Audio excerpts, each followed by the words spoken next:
TV నేను మీ స్వర్ణ. ప్రస్తుతం మనతో పాటు ఉన్నారు సీనియర్ జర్నలిస్ట్, సినీ పరిశోధకులు ఇమ్మంది రామారావు గారు. నమస్తే అండి. నమస్తే రామారావు గారు, వివేక హత్య జరిగి 4 సంవత్సరాలు పూర్తయిన సందర్భంగా వాళ్ళ కూతురు మరొకసారి స్పందించారు. సొంత బాబాయ్ జగన్మోహన్ రెడ్డి గారికి, అంటే అధికారంలో ఉంది వాళ్ళ ప్రభుత్వమే అనుకోవచ్చు, అయినా ఎప్పటికీ ఒక క్లారిటీ రాలేదు. అండ్ ఎవరైతే సాక్ష్యాలుగా భావిస్తున్నారో వాళ్ళు అప్పటికప్పటికే తారుమారైపోతూ ఉన్నారు. కాసేపు దస్తగిరి అంటున్నారు, మరి కాసేపు మరొకరు ఎవరో అంటున్నారు, ఇంకొద్దిసేపు అవినాష్ రెడ్డి చాలా కీలక పాత్రలో ఉన్నాడు అని అంటున్నారు. బట్ ఒక కొలిక్ అయితే రావట్లేదు కేసు. అయితే మీరేం చెప్తారు? మీరు వస్తుందంటారా? లేదమ్మా, కొలిక్ వచ్చేసింది. ఇప్పుడు అవినాష్ రెడ్డి తప్పకుండా ఆయన శిక్షార్హుడు, అలాగే వాళ్ళ ఫాదరు భాస్కర్ రెడ్డి ఆయన కూడా శిక్షార్హుడు మాట. ఎందుకంటే 4 సంవత్సరాలు అయిపోయింది కదా అంతే. ఆవిడ ఈ 4 years పూర్తయిన సందర్భంగా తన తండ్రిని అంత దారుణంగా క్రూరంగా చంపిన వాళ్ళని డెఫినెట్గా అంటే అది నిరూపించి వాళ్ళు కూడా శిక్ష అనుభవించేలా చేయాలన్నది ఆవిడ తాలూకు ఉద్దేశం, సునీత గారి ఉద్దేశం. అదే జరుగుతుంది మాట. ఓ రోజు ఆలస్యం కావచ్చు కానీ ఎవరు తప్పించుకొని పోలేరు. వీళ్ళు ఎన్ని ప్రయత్నాలు చేసినప్పుడు కూడా తప్పించుకొని ఎలా పోతారు? సిబిఐ వాళ్ళ చేతుల్లో ఉంది. అందువల్ల డెఫినెట్గా ఏమనుకుంటారంటే వీళ్ళు ఏదో తప్పించుకుంటా ఉంటారు, కానీ సిబిఐ చేతుల్లో తప్పించుకోవడం అంటే అన్లెస్ ఏదో ఒక అద్భుతం జరగాలి. అద్భుతం జరిగితే కానీ తప్పించుకోలేరు. ఇప్పుడు అవినాష్ రెడ్డి మీద కేవలం ఆరోపణలే అని అనుకోవచ్చా, లేకపోతే ఎంతవరకు ఆయన హస్తం ఉంది, ఎందువల్ల అనేది కూడా ఇప్పుడు ఎవరికి అంతు చిక్కని ప్రశ్నగా అయిపోయింది. అంటే ఇప్పుడు మొత్తం అంతా వివరాలు ఉన్నాయమ్మా. ఆయన హస్తం కాదు, అది ఎంత 40 కోట్లకి డీల్. అది ఆ డీలు పెట్టుకోవడం తర్వాత వాళ్ళు అంటే ఆపరేషన్లో వాళ్ళు ఉన్నారు. అంటే వివేకానంద రెడ్డి చంపే ఆపరేషన్లో వాళ్ళు ఉన్నారు. వాళ్ళు గొడ్డలతో కొట్టారు, ఇవన్నీ ఉన్నాయి. వాళ్ళ తాలూకు మనుషులు ఉన్నారు. ఇవన్నీ దస్తగిరి అనేటువంటి ఒక వివేక తాలూకు డ్రైవరు మొత్తం అప్రూవర్గా మారి అన్ని విషయాలు కూడా కూలంకషంగా చెప్పాడు. ఇక్కడ ఓపెన్ సీక్రెట్, అందరికీ తెలిసిన సీక్రెట్, అందరికీ తెలుసు అవినాష్ రెడ్డి హస్తం ఉంది, తర్వాత ఏమో ఇక్కడ భాస్కర్ రెడ్డి హస్తం ఉందని. ఎందుకని అంతగలానికి వాళ్ళకి లాభం? లాభం అంటే మరి ఆవిడ పోయినట్టయితే ఎంపీ సీటుకి పోటీ ఉండదు కదా. ఎంపీ సీటు పోటీ వస్తారని ఉద్దేశంతో చెప్పేశారు. ఆ చెప్పిన తర్వాత అవినాష్ రెడ్డి ఎంపీ గెలుచుకున్నాడు అన్నమాట. ఎంపీ సీటుకి పోటీ వస్తారని చెప్పారు. దానికి ప్రధాన కారకురాలు ఎవరంటే భారతి అంటున్నారు. ఎందుకంటే ఆ రోజు ఎక్కువ ఫోన్లు ఆవిడకే వెళ్ళాయి కనుక, అంటే త్రూ నవీన్, అవినాష్ రెడ్డి దగ్గర నుంచి నవీన్కి ఎక్కువ ఫోన్లు వెళ్ళాయి. ఆయన నవీన్తో మాట్లాడేది ఏమీ లేదు.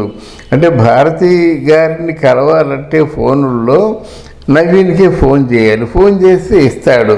ఇది ఒక అనుమానం మాత్రమే. ఎంతవరకు సాధ్యాలు వాళ్ళ చేతుల్లో ఉంటాయి, వాళ్ళ తాలూకు ఇన్వెస్టిగేషన్ రిపోర్ట్స్లో ఉంటాయి, కానీ మనం చెప్పలేము.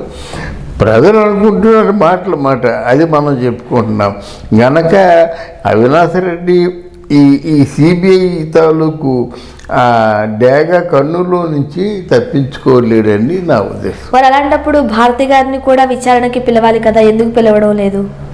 అదే కదా ఇప్పుడు తన హస్తం కూడా ఉందని ఆరోపణలు వస్తున్నాయి. రైట్, భారతి గారిని పిలవాలి, కానీ భారతి గారిని పిలవాలంటే తగినటువంటి ఆధారాలు కూడా కావాలి కదా.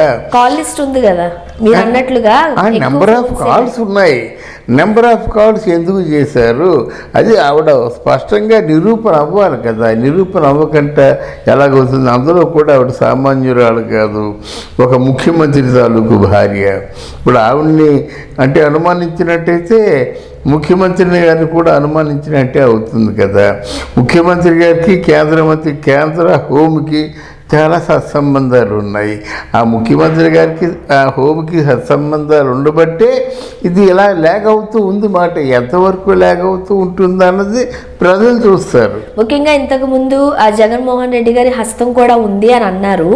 బట్ ఇప్పుడు ఆ చనిపోయేంత వరకు జగన్మోహన్ రెడ్డి గారికి కూడా ఈ విషయం తెలీదు, వీళ్ళ స్కెచ్ ఇదంతా వీళ్ళ ప్లాన్ లో భాగంగానే జరిగింది అంటూ కూడా కొంతమంది మాట్లాడుకుంటున్నారు. అవునమ్మా, అక్కడ జగన్మోహన్ రెడ్డి విజయసాయి రెడ్డి అబద్ధాలు ఆడుతున్నట్టు మొట్టమొదటి రోజే తెలిసిపోయింది. జగన్మోహన్ రెడ్డి ఏం చెప్పాడు, హార్ట్ అటాక్ వచ్చింది, నెత్తులు కక్కుంటూ చచ్చిపోయాడని చెప్పి కొంతసేపు అన్నారు. తర్వాత లేదు, హంతకులెట్టింటే ఒక దెబ్బ వేశారు, అక్కడ కమ్మోడంతా రక్తంతో నిండిపోయింది, దాని రక్తాన్ని అంతటినీ క్లీన్ చేశారు, లోపలికి వచ్చారు, తెలివిగా తల కుట్లు వేశారు అని కళ్ళతో చూసినట్టు చెప్పాడు. ఈ చెప్పడం వల్ల మొత్తం సిబిఐకి తెలుసు ఇది ఏం కట్టుకథలు చెప్తున్నాడో తెలుసు. అలాగే విజయసాయి రెడ్డి కూడా కల్పితమైన కథలు చెప్పారు. అంటే వీళ్ళు చెప్పినవి కట్టుకథలని అబద్ధాలని మొదటి రోజే తెలిసిపోయింది.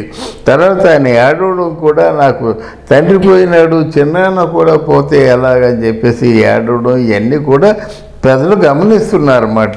ఇది కేవలం ఎంపీ సీటు వరకే ఈ హత్య అన్నది అందరికీ తెలుసు. వివేక బ్రతుకుంటే ఎంపీ సీటు వివేక్ వర్గానికి అసలు అడ్డం తొలగించేద్దాం అనుకున్నారు, తొలగించేశారు. అండ్ మరికొంతమంది సునీతకు సంబంధించి కూడా కొన్ని ఆరోపణలు చేస్తున్నారు. లేదు, ఎవరైతే విచారణకి పిలుస్తున్నారో వాళ్ళతో ఈవిడికి మాటలు ఎందుకు, వాళ్ళని సునీతారెడ్డి ఎందుకు కలవాలి, సో ఇటువంటి మాటలు కూడా మనం వైఎస్ఆర్సీపీ పార్టీ నుంచి వింటున్నాం. అండ్ కలిసిన ఆధారాలు కూడా చూపిస్తూ ఉన్నారు. ఎందుకు కలవాల్సి వచ్చింది? లేదమ్మా, అది ఎందుకంటే తన తండ్రిని తను చంపుకుంటుందా, తన మామగారిని తను చంపుకుంటుందా, కేవలం వీళ్ళు కట్టుకథలు క్రియేట్ చేశారు. నిరూపించమని చెప్పండి, అలాగే నిరూపించవచ్చు కదా. వాళ్ళ సైడ్ నుంచి అనుమానాలకి చాలా విధాలుగా ఆస్కారం ఉంది. సొంత తండ్రిని ఎలా చంపుకుంటుంది, సొంత మామగారిని ఎలా చంపుకుంటారు వీళ్ళు, చంపుకునేటికి తగిన ఆధారాలు కావాలి కదా.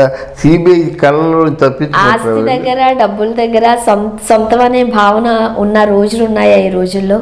సొంత తల్లిదండ్రుల్ని, సొంత పిల్లల్ని కూడా చంపేస్తున్న రోజులు ఇవి. ఇప్పుడు ఆవిడకి తప్ప ఇంకెవరికి చేరవు కదా డబ్బు. ఇప్పుడు ఆస్తి దగ్గరే, ఇప్పుడు ఆవిడకి కాకపోయినట్టు ఇంకోటి చేరిపోతాయి అనుకుంటే చంపొచ్చు. మా ఆవిడకే చేరాలి కదా డబ్బులు, ఎందుకు చంపుకుంటుంది? సో మన తండ్రి మీద ఆరోపణలు ఎదుర్కొంటున్న వాళ్ళతో ఈవిడికి ఏంటి మంతనాలు అనేది వైఎస్ఆర్సీపీ కల్పిత కథమాట. జస్ట్ వీళ్ళు ఏం చేస్తారంటే కేసుల్లో ఉన్నప్పుడు ఓ ట్విస్ట్ పనికి వాళ్ళని సంబంధం లేని వాళ్ళని ఇరికిస్తారన్నమాట. ఈ ఇరికించడం ద్వారా వెళ్తూ ఒకళ్ళని ఇరికించినట్టయితే ఓ సంవత్సరం పోతుంది ఇన్వెస్టిగేషన్లో. తర్వాత అప్పుడే చేస్తారు, అది కాదు ఇది అసలు అంటారు, ఇంకో 2 సంవత్సరాలు పోతుంది.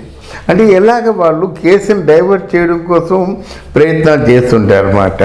ఓకే, సో ఏది ఏమైనా 4 ఏళ్ళు పూర్తయిపోయింది, తప్పకుండా శిక్ష అనుభవించి తీరాలి.